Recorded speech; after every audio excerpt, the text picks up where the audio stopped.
Experiment number 5 is titled The Synthesis and Analysis of a Potassium Ferrioxalate Salt. This experiment will take place over 3 weeks. In the first week, which will occur before fall break, you will synthesize potassium ferrioxalate hydrate salt by reacting potassium oxalate hydrate with ferric chloride. This will make a green salt that contains potassium ion, iron 3+ ion, oxalate ion, and some waters of crystallization.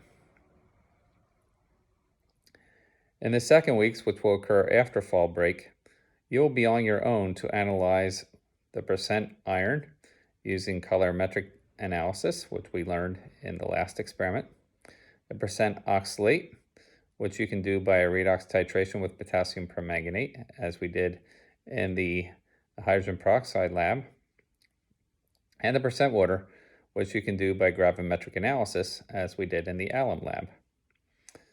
By subtraction from 100%, then we can determine the percent potassium. Since we know the mass percents of each of the different components in the potassium ferrioxalate salt, you'll be able to convert these into moles and find the mole-to-mole ratio and determine the empirical formula of the salt. This is the second 2 weeks of this lab are what we call the lab practical. You'll have to design your own procedure using the methods that we have already learned thus far in the semester in order to determine percent iron, percent water, and percent oxalate. First, tare a 50 milliliter beaker on the analytical balance. Then weigh about 6 grams of ferric chloride hexahydrate and record the exact mass. Add 10 milliliters of distilled water to dissolve the solid.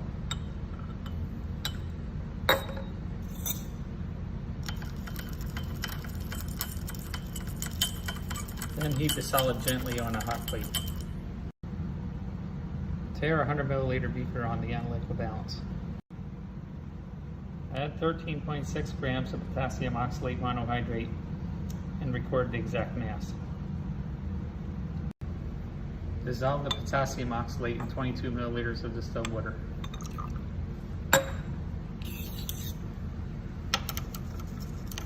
Then place this on the hot plate to gently warm it.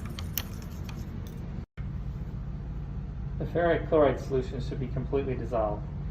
The potassium oxalate might not be dissolved completely. Add the hot iron to the hot potassium oxalate solution. If your reaction went correctly, the solution will turn green.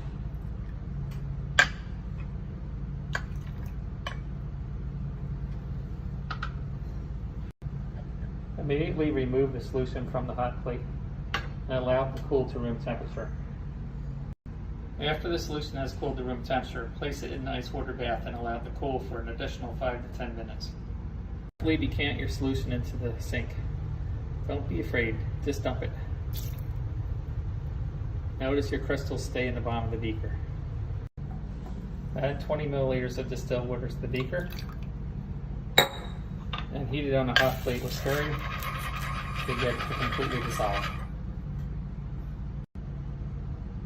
Once your ferrioxalate crystals have been completely redissolved, remove the solution from the hot plate and allow it to cool to room temperature. Once the solution has cooled to room temperature, place it in an ice water bath to further crystallize. Leave it there for about 5 to 10 minutes until you have pretty crystals. While you are waiting for your crystals to form, set up a vacuum filtration apparatus. Hook up the hose from the trap in the cup sink to the side arm of your filter flask. The rubber adapter in between your filter flask and the Buchner funnel, and place a wetted piece of filter paper in the Buchner funnel. Using the yellow knob beneath the fume hood, press to make sure you have a good seal. Stir up your ferrioxalate crystals in your beaker. Swirl good, and then dump.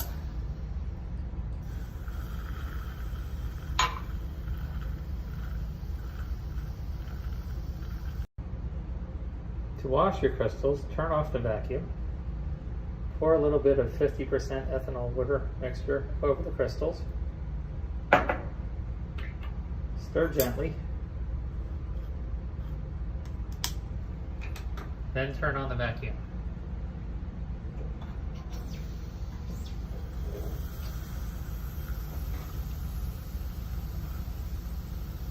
Repeat this procedure 2 more times. After washing the crystals, allow them to dry in a vacuum for about 5 minutes, stirring every so often to break up the clumps. This will help it dry faster. Once your crystals are dry, you can peel up a corner of the filter paper using your forceps of your filter to the watch glass. Cover your ferrioxalate crystals gently with a paper towel and place them in the locker in a safe place to store them until the next lab period. During the second week of the lab, tear a beaker on the analytical balance. Transfer your ferrioxalate crystals from your watch glass into the beaker and record the exact mass.